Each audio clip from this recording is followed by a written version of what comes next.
This is the Quantum Biology Podcast, where we break down the practical health applications of this emerging science, starting with healthy light habits and going wherever the quantum superhighway takes us. For the first episode of the QBC podcast, we're running the introductory talk from the Quantum Biology Summit in 2022. This talk gives a brief overview of how we've come to the point where we're headed into a scientific revolution with the intersection of quantum physics and biology. This episode provides context for the concept of quantum biology and explains why it is such an absolute game-changing discovery when it comes to human health. To go deeper into the science, the summit recordings referenced in this episode are available if you want to purchase them. Link is in the show notes. They go into a lot of scientific detail. If you're interested, enjoy. Hi, good morning, everybody. My name is Meredith Oke, and I'm going to be your host for the Quantum Biology Summit. Welcome. It is such an honor to have you all here.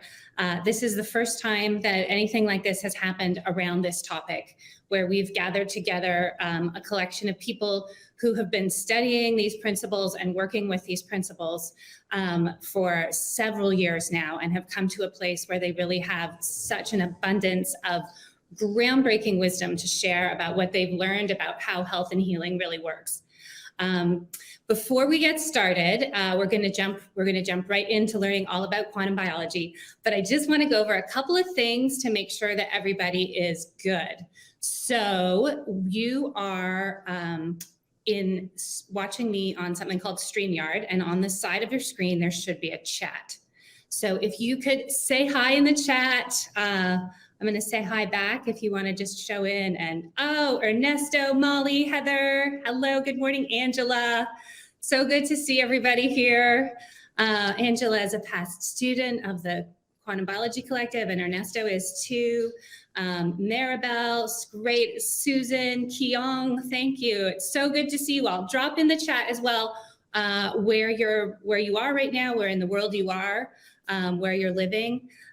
This is a global community. We often have Guernsey Channels UK, Darren, Dory, hello, Brooke, Kelly, hi Kelly, good to see you. Peter Abort, hi Peter. Richard, hello Richard, Celia, Jana, Doug, Lisa, Sandra, hi, love and light to you too. John Warner, great to see you. Rachel, Gretchen from New Jersey. Oh, you're just across, we're about 10 minutes from New Jersey on this broadcast. It is so fantastic. I'm so excited and honored to have everybody coming together around this topic. I really believe that it has the power to change not only our physical health, but a lot of other aspects of the world and of ourselves that need health and healing. And the great news is that it's also really fun. The practical applications of this science are very simple, direct, easy to do, and they bring a lot of joy back into people's lives. I personally came to study light and healing because I wasn't feeling so well. And I kept getting the feedback to micromanage my food. And to put it mildly, that was not bringing joy to my life. I have like a bit of an ADHD brain. I like big concepts. I like to see the big picture. I don't like details, and I don't like having to manage tiny little things all the time. So the idea of having to really manage my food every day and my children's food, it was starting to make me feel a little bit depressed. And when I started to understand the principles of quantum biology, the whole world just opened up, and healing became something that was fun. It required some habit changes that are not necessarily easy, but it made life, it gave extra joy and extra beauty to life in a way that I think, is harder to find when you're just focused on what to take and what to eat. So this is truly just a whole new world. One other bit of housekeeping. So we are right now in the main stage I'm going to walk you through the idea of a paradigm shift. And then after that, we're going to have our first main stage speaker, Carrie Bennett. So all of that happens right here. Then I'll let you know when, after Carrie, we're going to have a break and we're going to have some breakout sessions. And that is going to happen inside of Hopin, where you first checked in. So there's a reception room in there. And then on the left, it says stage, which is where we are now. This is the stage. And then underneath the stage, it says sessions. So when it's time to go to breakout, you're going to go back to the Hopin reception room and click sessions and choose which breakout session you want to go into. And so we tried to structure this as much like a live conference as possible. So in a live conference, you have everybody in the big main room hearing the same talk, and then you go out into different smaller rooms for topics sort of centered around something of more personal interest to you. So that's what we tried to do today. I kind of wish we could just have like a 12-hour summit and everybody be on the main stage, but I don't want to be on my laptop that long. I don't want you on your laptop that long. It gets a little bit crazy. So we structured it like a real life conference where you have to choose. If you want to get the recordings, and so you don't miss any of them, they will be available until Monday at noon. And then they won't be available anymore. But there's lots going on live. I mean, it's going to be like a really full 2 days. So if you just want to be here and be with us live, that is fantastic. And that's what we want to.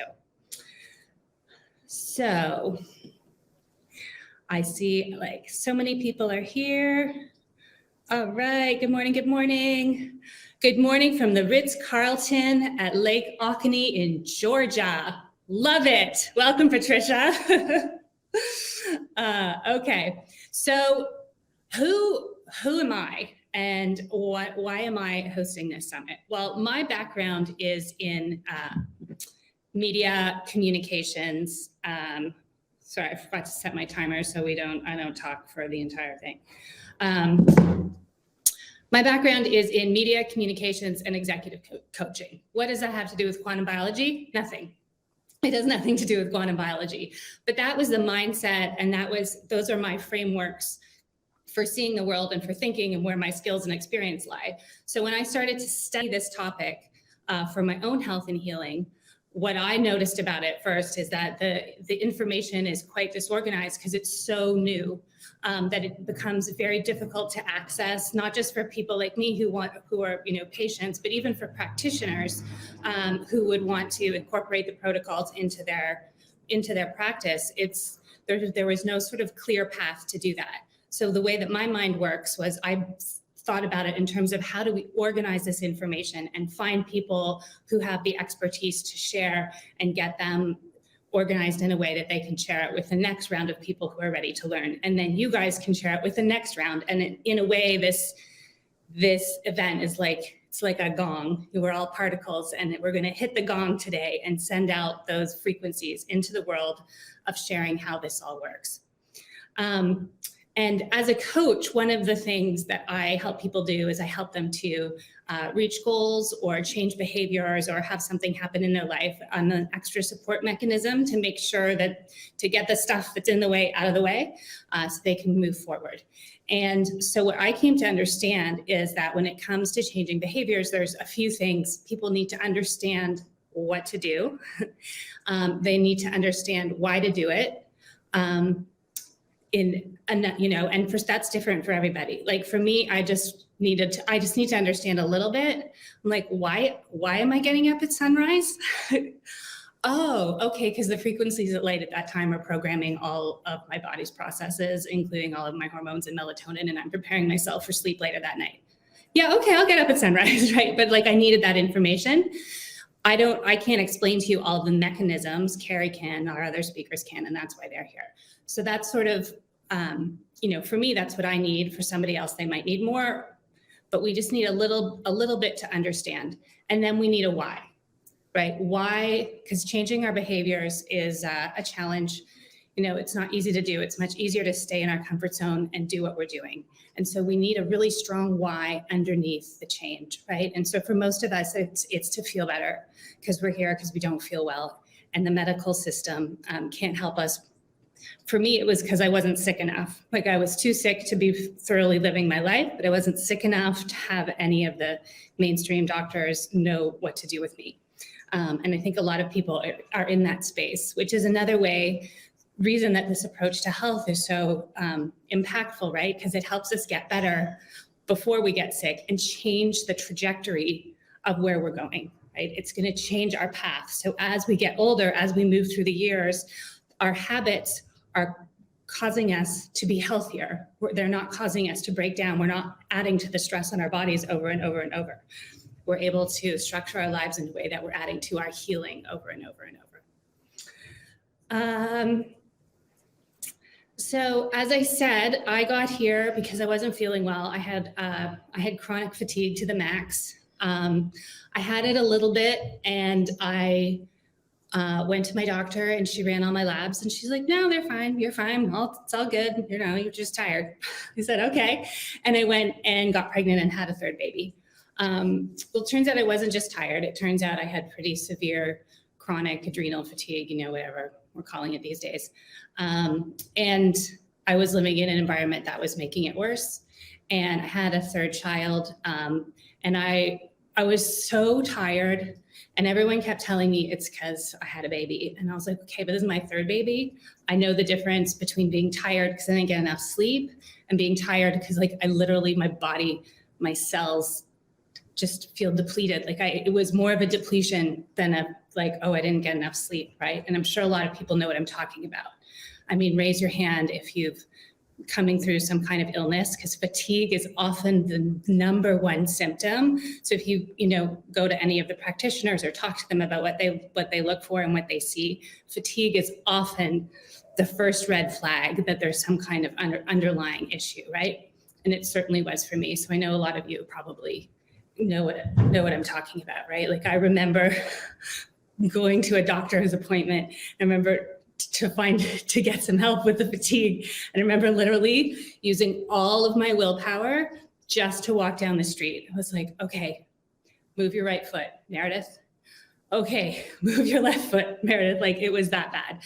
And so through diet and some lifestyle changes that I did by accident, we moved out of a high rise and into a house where we had a backyard where I started spending more time than I had in the other way. I got a bit better.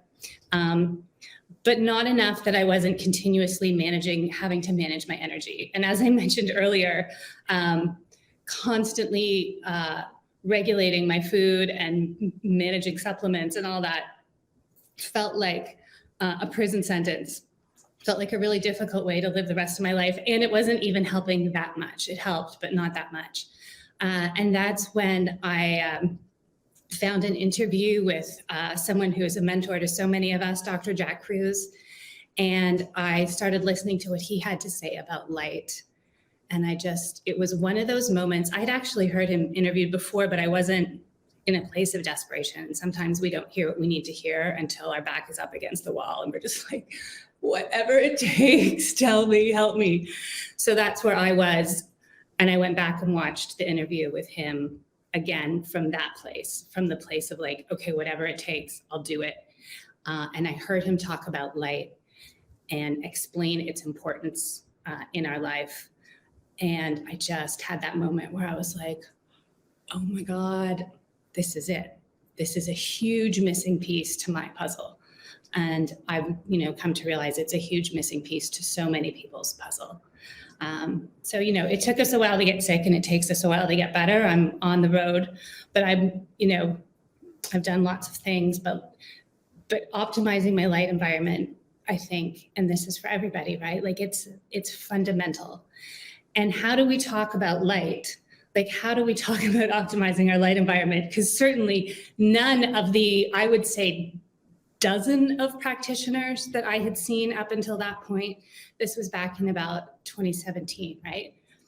I saw mainstream doctors, I saw mainstream generalists, specialists, acupuncturists, nutritionists, alternative energy healing people. I did all the things, and nobody ever talked about light. Nobody ever asked me, how much time do you spend outside? How much time do you spend in front of a screen? What time of day are you doing that? What are your light bulbs like? Do you leave your Wi-Fi on all the time? Do you have your cell phone in your bedroom turned on at night? Like, nobody ever asked me about any of that. And yet it wasn't until I looked at that I was able to get better.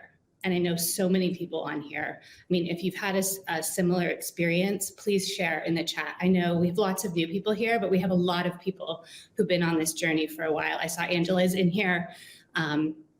She cured her child of chronic eczema by managing light. Peter Bort's on here. He was feeling okay. He wasn't like super sick or anything. And he started working with Nathan, who's in one of our breakout sessions today. And he went from like feeling okay to like feeling better in his middle age than he did in his youth, right? Like he is just like a super energetic, happy person now who goes on big long hikes all the time and is an example of how this is so powerful, because we can really take our lives back, right? Like we're not, I was talking to someone the other day and okay, it was my mother-in-law, and she was like, oh, well, this is that, and this person has this, and this person has that, and aging is just so awful and hard. And I have full compassion and empathy for people who aren't well. It's very, very difficult to feel well in our modern world. But what I have found is that living in this community and studying this work and learning from the speakers who are coming on through this and learning from all of the experiences of everyone else, is that like, it can be good. We can be moving towards better and better and better. And we might hit the wall or hit a roadblock, or, there are many doors of healing. We might realize like, oh, there's some emotional work I need to do, or, oh, I might need to process that trauma or make peace with that aspect of my childhood, or change my food, or, there's always going to be lots of little tweaks. But the great good news of quantum biology is that life gets better and our health can get better. There's always new ways to discover how to do that. And even if we do end up in a place where we're sick, we have lost members of this community to cancer, we can take the best care of our mitochondria possible right now. But sometimes, we can't control everything, and I'm not going to pretend that we can. I had a call a few months ago from our member service. The phone number of the business is on the bank statements in case anyone ever has a question. And I had a phone call from a woman who was like, yes, I see this charge on my card. I'd like to know what it is. I explained to her that, it was a subscription to learn about quantum biology. She said, oh yeah, I remember my husband taking notes on those videos. He just died, and I'm, going through all of his affairs. And, it's hard. It's hard. And we can't always, do everything, but we can do a lot. And even if it doesn't, even if we can't fix that mitochondria, our quality of life, when we subscribe to the principles of quantum biology, even if we are sick, it's so much better, right? It's so much better because there's lots of stories too. I know of 2 babies coming in the next 6 months from moms who weren't sure that they were going to be able to do that. It took, I think, 6 months or a year of changing a lot of things around these principles, but now those babies are on the way. So there's so many stories. I invite you to share them in the chat. And a little bit later today, we're going to have a session just for all of you to come in and share. I know we probably won't have time to get to everyone, but we do want to hear from you because your journey matters, and we know whether you're just starting or you've been on it for a while, we know you all have lots to share. So, all right. This is the virtual Quantum Biology Summit. And what are we talking about when we say quantum biology? Like, what does that even mean? And for the Quantum Biology Collective, what it means is that we are kind of at a tipping point where the approach to how we understand human biology is going to change fundamentally and drastically, and it's happening right now. And for me, when I first started learning about this, one of the blocks in my mind was, if this were true, I would know. I would have heard it. I would have read it. I would have seen it somewhere. What I didn't understand is that because of the internet, we're able to be connected to people like Dr. Cruz, like the speakers that you're going to hear today, who are so far ahead of everybody else that they see things and say things that we would have no way of ever hearing if it wasn't for modern technology, which is also causing a lot of harm, but also giving us these opportunities, right? And I didn't understand how big that gap was. Everything that I was exposed to about health and wellness and healing came from people who went to medical school or came from people who went to colleges or institutions. Even if they were alternative medicine, they still had a tradition, and they still were tied to their old paradigms. And what I didn't realize is that it's very, very difficult for those kinds of institutions to change their curriculum, to change their approach, to change what they believe, even as new science is piling up, even as the circadian rhythm guys are winning Nobel Prizes, right? It's like, oh yeah, okay, we'll stick in some things about circadian rhythm, but we're not fundamentally shifting how we understand human biology, because it's just so hard once it's become entrenched in a paradigm, right? And so Max Planck, who is one of the earliest quantum physicists, said, science progresses one funeral at a time, right? Meaning we don't change our paradigms when new information comes. We change our paradigms when the people who believe and practice the old paradigm die, and new people who aren't as attached to it come into the world. Again, because of technology, we are able to see those new paradigms we don't have to wait that long anymore, right? Like when I ask all the doctors, how long till this stuff is going to be in your curriculum? They're like, I don't know if it ever would be, but if it does make it in, it'll probably be another 20 years, right? Like big things move slowly. So we're just like a small little group of people, citizen scientists, citizen researchers who are with strong science and medical backgrounds, researching and practicing and getting out ahead of it and saying, hey, this is happening right now. So if you would like to shift paradigms now, go ahead. So the person who didn't make up the word paradigm, but he's the one who made it into a famous word, a guy called Thomas Kuhn. And he wrote a book called The Structure of Scientific Revolutions. And I'm going to vastly simplify what he says, but basically his idea is scientists experiment, they try to solve puzzles, they get a certain amount of evidence. That evidence creates a paradigm, okay? So let's say this is the paradigm.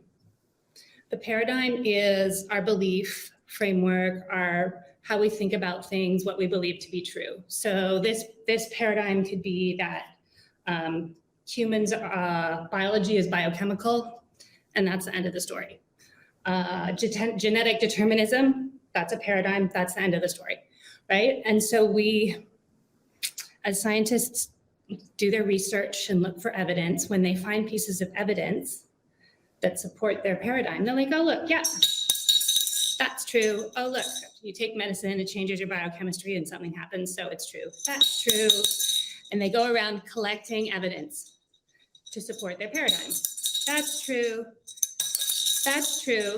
And then some outlier comes along. Someone comes along, in Newtonian physics, it was the quantum physicists came along and they were like, and they bring up a bunch of evidence that doesn't fit. It's like somebody finds a piece of evidence, doesn't fit the paradigm. There's nothing about this new evidence that this can hold. So what do we do? Well, that's an anomaly. We're just gonna put that over to the side. That was weird anomaly. Here's our paradigm, right? And then another piece of evidence comes along. Something else happens in the world. There's an epidemic of chronic illness, or somebody does an experiment that makes everything that we've always believed seem untrue. Doesn't fit. Okay, well, that's still an anomaly. But what happens, right? And this is part of Kuhn's explanation of how things change. When the anomalies, all of these things that don't fit in the old paradigm start to build up, and they start to build up. And all of a sudden, you've got this beautiful paradigm with its little examples, its little pieces of evidence in there. Because it's not like this is totally wrong. It's just not the whole story. But we don't have a story to explain the new stuff. We don't have a story. And this is where people get upset. This is kind of where we as humans are not that good, right? There's a lot of us who are like, the new thing, if you believe the old thing, you're awful and bad. Like, it's all the new thing. But what is the new thing? Because most people need a container. They need something to put around these new ideas, right? Because the old ideas are working really well. This is in my textbooks. Maybe I wrote the textbook. This is everything I learned in school. This is everything my colleagues learned in school. If I start questioning this and going with some weird new random thing that's like kind of weird and confusing and doesn't make any sense, like, who am I, right? My whole identity and understanding of the world is tied up in this paradigm that I've been told is true, and that has been holding very nicely all the things I believe to be true. And when a patient comes in or something happens in my life that doesn't fit in here, I'm like, your labs are good, you're fine. So what we're trying to do, what we need right now, is a new paradigm. We need a new container that fits all of this new stuff, right? All of this new science. And it's not even new science, right? Like, go back to the ancient Egyptians. They didn't need quantum biology to understand how to live in rhythm with nature. There was heliotherapy being done in Europe in the 19th century, right? All of the traditional practices in any culture in the world that's not super modern understands, right? Like, this isn't new. But medicine kind of took over, and the sun became bad, and this and that, and we somehow ended up with this gap. And so we have the gap. The old stuff seems like kind of old-fashioned and woo-woo. We have our paradigm here that really works for us until it doesn't.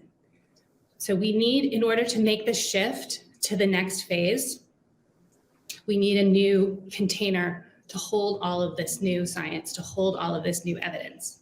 So in my opinion, we are at what Kuhn would call the crisis point, which is the point when all of these anomalies have built up to the point that it is just clear the old paradigm's not working. Like, you really can't deny it, right? As Dr. J. Montgomery says, the science at this point is irrefutable. But there's still no container to hold on to that makes sense, right? So and this is just me and my theory, okay? My theory is that some very lovely people gave us a container, and they are John Joe McFadden and Jim L. Khalili. And they wrote this book, Life on the Edge, The Coming Age of Quantum Biology. Joe's a biologist, Jim is a quantum physicist. They got together one day and said, what if what I don't know helps you figure out the problems in your discipline and vice versa? And I don't know, I'm not a science historian. I don't know why these disciplines don't talk to each other, but it was this huge, big, radical, revolutionary thing. The biologist and the quantum physicist got together. And what they did is they proved that quantum mechanical processes happen inside living systems. If you ask any classically trained quantum physicist, this book came out in 2014, before this book, they would say, no, that's impossible. That's not how it works. There's no quantum processes happening in living beings. It's too warm and mucky and wet, and quantum mechanical processes need cold, dark places to happen, like space and things like that. And it was accepted science, right? So what these guys did is they won't say they proved it because they're academics. They won't say it, but I think they did. And I think most of our speakers here today think that they proved that quantum physics, which is all the weird stuff, right? It's all the